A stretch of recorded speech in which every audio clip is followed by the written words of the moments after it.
This is SSPTV News, brought to you by Samsung Productions and the Hazleton Standard Speaker. The United Way of Greater Hazleton is asking you to reconnect with its 24 member agencies. We have the details next. Good evening and thank you for joining us. I'm Lisa Sugart in for Ken Cara. You can enjoy your local news in high definition on Service Electric Cablevision, channel 513, and of course you can download our free Samsung Productions app. We start with our headlines from SSPTV and the Hazleton Standard Speaker. Hazleton police responded to several reports last night of shots being fired. The first three proved to be unfounded. However, at the fourth call, a report of shots fired on Alter Street just before midnight, officers did determine that a man came out of a building with a handgun and fired 3 shots into a fence in the rear of the building. No injuries were reported, and this incident was not related to the previous calls. Now, meanwhile, Hazleton police will conduct more saturation patrols tonight and through the weekend. Chief Jerry Speziale says he plans to bring in federal officers to assist. Hazleton City Council voted last night to approve an $850,000 loan from the State Department of Community and Economic Development. That vote comes just days after the city was granted distress status under Pennsylvania's Act 47. Council voted 4-1 to approve the 10-year no-interest loan. The money means the city will be able to meet payroll and pay outstanding bills. You can read much more about the loan in today's Standard Speaker and at standardspeaker.com. The United Way of Greater Hazleton kicked off its 2017-18 campaign last night. The organization that dates back to 1928 is dedicated to raising funds to help people in need. This year's theme is Reconnect, and United Way President Pat Ward is asking the community to reconnect with its 24 member agencies. SSPTV News intern Owen Vaughn talked with Ward about the campaign. Well, tonight's the kickoff of our annual campaign. It also marks the beginning of our 90th year in the community. The theme of this year's campaign is Reconnect, and we are going to be asking people from all walks of life in the community to get involved with us, reconnect with United Way and our 24 member agencies. This is also a significant night tonight because we, the United Way, are both receiving and giving grants in this community. We're excited to announce that PPL Electric is giving the United Way a $15,000 grant to fund the Dolly Parton Imagination Library, and our friends at PNC Bank are also giving us a grant in the amount of $7,500 to fund the Dolly Parton Imagination Library. And in addition to that, the Geisinger Foundation has given United Way and Pathway to Recovery a $5,000 grant to begin an opioid abuse education program in the Hazleton Area School District. Now, Ward said that many donors do sign up through their workplaces. You can also make a pledge to the campaign online at unitedwayhazelton.org or call 570-455-9515 for a pledge form. There will be, once again, many incentives for donors. Through the Hazleton Automobile Dealers Association, the United Way will offer a raffle with a $3,000 cash prize this year. And Jimmy's Quick Lunch will, of course, once again offer a year's supply of its famous hot dogs, just 2 of the many prizes. Well, the colors will jump out at you first. That's what the primary artist of a new mural at the Pine Street Playground in Hazleton says people have been telling him. Officials from the Hazleton Integration Project, the concerned parents of the Hazleton area, the Communities That Care youth group, and sponsors all gathered at the mural yesterday to see the finished product. Jason Braun was the primary artist, but he worked with many students from Communities That Care to come up with the concept and actually paint the mural. Kind of refreshing to see in other people's point of view, because I know you've been working on it for many months and you stare at it, you're painting, but now you get to see it in other people's perspectives. People would drive by, they would compliment, say, great job. Some people would thank me, say, thank you very much for putting this here. You know, this looks great, thank you. They're proud of it, and that's how I feel. I feel proud of it too. I'm proud of our students. We have some of the best students in the area. Our students, our last group of students went to some of the best universities. They are engaged, they want to make their community a better place. And I think this mural and this message tells the community that they have no problem with the diversity in the community. They want us all to work together to achieve whatever heights we can as a community. And that's why this is called Together We Can. And what they say is, together we can reach the top, but we need to do it together. The Pennsylvania Council of the Arts, the Greater Hazleton Chamber of Commerce, the City of Hazleton, Sherwin-Williams Paints, and PPL all helped the mural come to life. Together We Can, the name of the mural, replaces another one that the concerned parents of the Hazleton area put together in 2010 in the very same spot. Well, Congressman Matt Cartwright hosted a town meeting last night in Tamaqua. About 24 people came out to express their questions and concerns to the U.S. representative for the 17th Congressional District. Topics ranged from good-paying jobs to the opioid crisis. The town hall was held at Lehigh Carbon Community College. Well, a third Republican has thrown his hat into the race for the 11th congressional seat. Berwick Councilman Andrew Schechter backed then candidate Donald Trump at the Republican convention, and now he wants to support President Trump as a member of Congress. Schechter is seeking the seat held by Congressman Lou Barletta. Barletta announced that he will run for U.S. Senate, challenging incumbent Democrat Bob Casey. Tonight begins the Jewish celebration of Rosh Hashanah. Rosh Hashanah is the Jewish New Year, and when translated means the head of the year in Hebrew. It is the first of the Jewish high holy days and will begin tonight and end on Friday evening. To all of our friends of the Jewish faith, we wish you a happy and blessed Rosh Hashanah. Well, fall arrives on Friday, and our Janine Mazurkevich is back at Sacco Chiropractic in Hazleton for some tips on how to deal with those pesky leaves.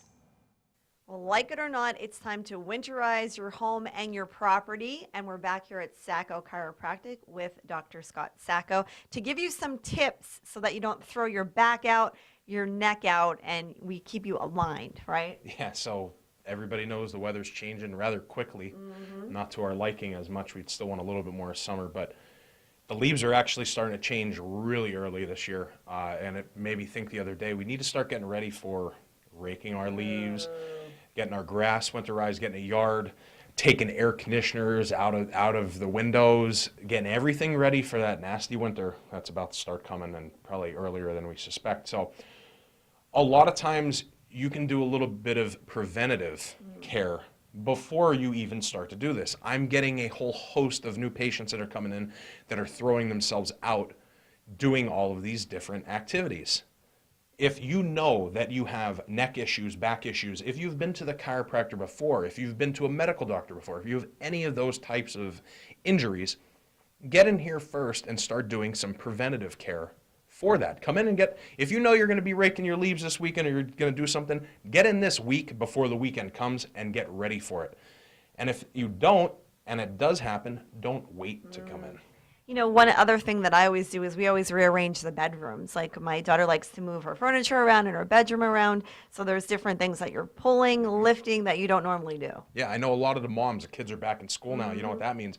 Pulling beds out, dusting everything, getting everything put back together from the summer. So we're getting a lot of moms that are coming in with their backs pulled out from that. Get in here and get some care. All right, some tips here at Sacco Chiropractic.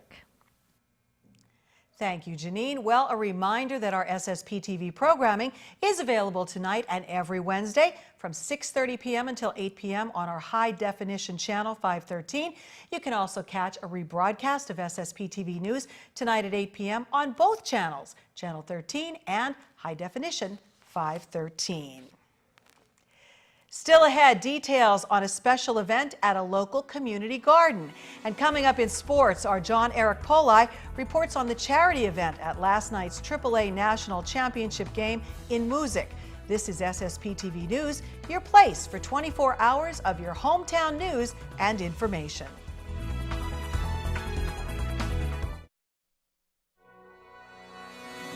This is SSPTV News, brought to you by Samsung Productions and the Hazleton Standard Speaker. This weekend marks the second annual Community Garden Open House and Health Awareness event at the Butler Township Community Garden. It is happening on Saturday from 10 a.m. until 2 p.m. at the Butler Township Community Garden, and this lady is one of the community gardeners. She is Dr. Rachel Laskowski. She's also a chiropractor. It's all set and ready to go. A big event. People can learn about gardening, they can learn about health and wellness, and there's fun stuff for the kids as well. Absolutely, Lisa. Yes, we are so excited to launch our big event this Saturday. It's going to be great. We're going to have a lot of opportunities for families to come down to the garden. If you have not ever been to a community garden, now is your chance. Even if you have a small garden at your own home, seeing how many individuals take part in this community garden right by the Butler Valley East Little League area is just beautiful. So we're going to have so many people out there to share a little bit of what they do to promote health and a healthy lifestyle within the community, and we're just really excited. So there's cooking demonstrations, you told me there's pumpkin painting for the kids, face painting, and a contest involving scarecrows. All sounds fun. Yes, we are going to have a scarecrow contest. We're inviting children between the ages of 5 and 12 to create a scarecrow, and they can use whatever material they would like. They can drop their scarecrows off at the community garden the day before between the hours of 6:30 and 8 p.m.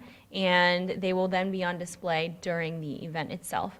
We have a board of directors who are going to judge the scarecrows, and there will be prizes given for first through thirds. And like you said, we're going to have face painting. We're going to have a lot of different health awareness individuals. We'll also have an opportunity for people to learn about the garden, so what it's like to have a plot there for next year, and to see how people have gardened this summer. It's really cool. I mean, we had never seen it before. We went down to do a story on it, and so many people have beautiful spaces there. And maybe you don't have room in your own backyard, or you're not sure what to do, so everybody there guides you and makes you a great gardener. Yeah, and if you don't know anything about gardening and you want to learn, it's the perfect place to learn. We have a lot of demonstration gardens that are there. Part of the mission of the garden is to have this outreach in the community, and also to teach individuals. So there's a lot of workshops that happen during the summer. We have a rain garden, a pollinator or butterfly garden, an herb garden. We also have a small fruit orchard. So it's really neat to learn and just walk around, and I think that's going to be a big draw for families. All righty, hope to see you there in Butler Township. Time now for weather on SSPTV News. Well, our Ken Kara didn't mind going outside today for this lovely shot of the sunshine. Let's see if the sun will stick around. Here's your forecast from the National Weather Service. Clear skies overnight with a low around 58. Turning to our 4-day outlook, sunshine tomorrow with temperatures near 79 degrees. Then it looks like clear skies at night with a low of 57. On Friday, the first day of fall, more of the same. It looks like summer and a carbon copy of Thursday. Sunshine with temperatures around 80 degrees, clear overnight with a low of 56. Saturday and Sunday, it also looks terrific, sunny and warm both days. Highs up in the 80s and overnight lows around 60 degrees. Hello, I'm Rob Gould, the Aquatics Director here at the Hazleton YWCA. I'm here to bring you some updates on our Strive to Revive the Hazy Pool campaign. This campaign, we've been raising money all summer long. Our goal is $75,000, and we're raising the money to do some cosmetic and renovation updates to the pool. The walls are in bad shape cosmetically. The material's deteriorating. It needs to be scraped off and refinished. All of the doors entering both of our pool areas are rusted and in bad shape. And there's a lot of major work that needs to be done in both the warm water therapy pool and this lap pool. Work that needs to be done in the mechanical rooms downstairs. So right now, our update is we're at $22,000, and we are now entering a new phase in the campaign where we're going to the community and our members and asking them for donations as they come in and use our Y. One of our members, Lenora, a lap swimmer here at the Y, she's donating a lot of these little crafts, these fish. So we're going to be recognizing our members who come into the Y who give a donation of $25 or more. Our goal is to start this work in December. It would be a good time to have a down period here at the Y. We have classes that benefit all different age groups and populations here in Hazleton. We have preschool swim lessons. We have age group swim lessons. We have exercise programs here for senior citizens. In the mornings, we have a program called Twinges. Thursday evening, we have an arthritis class for seniors.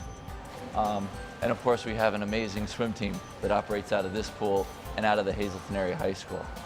So we could really use the community support as we try to wrap up our Strive to Revive the Hazy Pool campaign. And again, the monies raised is going to go into this project, and our goal is to get it done in December. Get out your winning lottery tickets. Hopefully they're winning lottery tickets. Here's the winning Midday Pennsylvania lottery numbers. Pick 2 is 78, pick 3 687, pick 4 is 2803, and the pick 5 62846. The wild number is 4. We'll be in with sports right after the break. John Eric Poley recaps all the activities from PNC Field last night. Time now for sports on SSPTV News. Well, last night, the Durham Bulls won the 2017 AAA National Championship by beating the Memphis Redbirds at PNC Field in Moosic. Memphis led early in the game, but Durham got a grand slam from Keen Wong in the bottom of the 4th inning to take a 5-3 lead. From that point on, the Bulls' pitching was on point, but in the bottom of the 9th, the Redbirds made things interesting, bringing the tying run to the plate. But they couldn't get it done, and Durham was crowned the 2017 Gildan AAA National Champions. It's rewarding. You know, I mean, we set out from day one to bring back the winning tradition to the Durham Bulls family and back to the fans of the city of Durham, and we accomplished that, so it's a huge honor for us.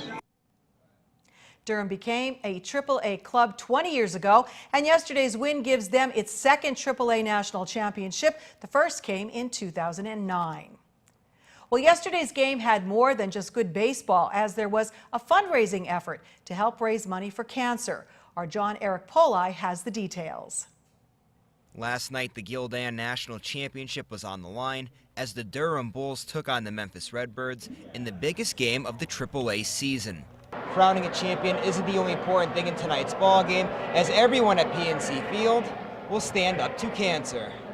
Yesterday's game benefited Stand Up to Cancer, an organization that raises money for cancer research. And Rail Riders Business Development Executive Russ Kanzler explains why the Rail Riders front office chose this charity. We built this event as an opportunity to rally northeastern Pennsylvania around our loved ones, around those who've been affected by the disease, and really, unfortunately, you know, it's hard to find someone who hasn't been affected by that disease, either directly or having a family member. So that was really important for us to rally our community behind that. Fans had the opportunity to sign a banner in support of cancer survivors and those that have lost their battle with the disease. There was also a silent auction in which the proceeds went to cancer research. But perhaps the most powerful and moving part of the Stand Up to Cancer event came in the middle of the 5th inning, when everyone stood up holding signs for people that have been affected by cancer. That's an emotional moment. You know, people are standing up across the board out there, from players to fans, and it's because we've all been affected by it, whether it's personally or through your family or friends or, you know, somebody you know and care for. So it resonated with everybody. It was an unbelievable experience to see that and feel that. And it just shows how, you know, much we need to do to, you know, rid this thing, and it's special. That's a moment that I don't think can ever be replicated. Prior to the game, Memphis infielder Patrick Wisdom took time to reflect on the event that was much bigger than the game that was about to be played. It feels great, you know, to play for such a good cause like, you know, Stand Up to Cancer, and to be a part of that is something special, especially when you know, you have people in your life that you've lost to cancer. So to play for them and you know, to make it known, I think is, you know, a great experience to be a part of, and you know, I'm glad Scranton and the Rail Riders are putting that on for us. When the game was over, Wisdom and the Redbirds left the field as the Durham Bulls stayed on to celebrate winning the AAA National Championship. While the team celebrated winning their second title in franchise history, they still had the Stand Up to Cancer charity on their mind. Man, that's something that's bigger than this game. You don't. People take this game for granted. You can't do that. It's one thing to know what cancer is and how it is, but it's another thing when it affects somebody's family. It's emotional. You know, I've had plenty of family members affected. My sister, my mother-in-law affected by cancer. So it's an emotional time in the middle of the game, but it's definitely a time where it's bigger than the game. We get to say thank you to everybody and make more people aware. Sometimes in sports, players, coaches, and fans get caught up in the X's and O's. But yesterday was a great showing of how we can all come together to help those that are in need. Reporting for SSPTV Sports, I'm John Eric Poli. Nice job, John. That's a great story. Well, the Mahanoy area girls volleyball team bounced back from a loss earlier this week. Here's the SSPTV Standard Speaker scoreboard. Mahanoy area beat Williams Valley to move to 4-2 in Division 4 of the Schuylkill League. Marion leads Division 4 with a 7-0 record. They beat Tri-Valley. Tamaqua topped Lourdes in girls volleyball, and Blue Mountain defeated North Schuylkill. Shenandoah Valley pushed Shamokin to the limit in their game. In girls soccer, Pittston area beat Hazleton area. Josie Middleton scored the Lady Cougars goal. The Tamaqua boys won in soccer, and MMI lost to Hanover area. The Hazleton area girls tennis team won the singles matches and beat Tunkhannock to stay unbeaten, and in golf, Pottsville beat Marion. The Hazleton area boys, they earned a victory in water polo with Paul Flowers and Riley McCarthy scoring 3 goals each. And back to girls soccer, where Pine Grove beat Tamaqua 6-2. Well, Joe Madden is back in Tropicana Field, where he managed the Tampa Bay Rays. His Cubs got a 2-1 win on Tuesday. That's sports for today, so let's check out the social report. Good evening, everyone. Here's today's Talk of the Town. Beach Mountain Lake's Fall Craft and Vendor Show will be on Saturday, September 23rd from 11 a.m. until 4 p.m. This event will benefit Brandon's Forever Home. If you have any questions, you can call 570-401-7509. The Arts Barn Fall Arts Festival will be on Sunday, September 24th from 12 noon until 5 p.m. This event will have a book launch party with author Kathy M. Miller. For more information, you can call 570-366-8736 and help Marilyn Mandy Timko Ferry fight breast cancer. Mandy is currently seeking special treatment in Germany. If you would like to donate, go to GoFundMe and search Help Mandy's Healing. And that's today's Talk of the Town. SSPTV News would like to send our sincere condolences to the family and friends of these recently departed. Rachel C. Graziano, formerly of Hazleton. Mass is Saturday at 10 a.m. at the Holy Rosary Church in Hazleton. Friends may call Friday from 7 to 9 p.m. at the Frank J. Bonin Funeral Home in Hazleton. Aaron R. Lebanoski of Whitehaven. All services will be private under the direction of the Stevens Funeral Home in Allentown. And Bobby Sims of Weatherly. Memorial will be Saturday at 10 a.m. at Our Lady of Lourdes Cemetery. The Philip J. Jeffries Funeral Home in Weatherly is in charge of the arrangements. Attention pay-per-view subscribers, if you see your name now on SSPTV News, you'll have 13 minutes to call in and win a free movie from Service Electric Cablevision. Today's winner is Paul Rhoda of Drums. Call now at 570-455-7267, extension 104 for your free movie. That will do it for us this evening. Hope you can get outside and enjoy this summer-like weather. Kenny's back tomorrow, and we'll see you then. Have a great night, everyone. Watch us online anytime at ssptv.com and follow us on Facebook and Twitter.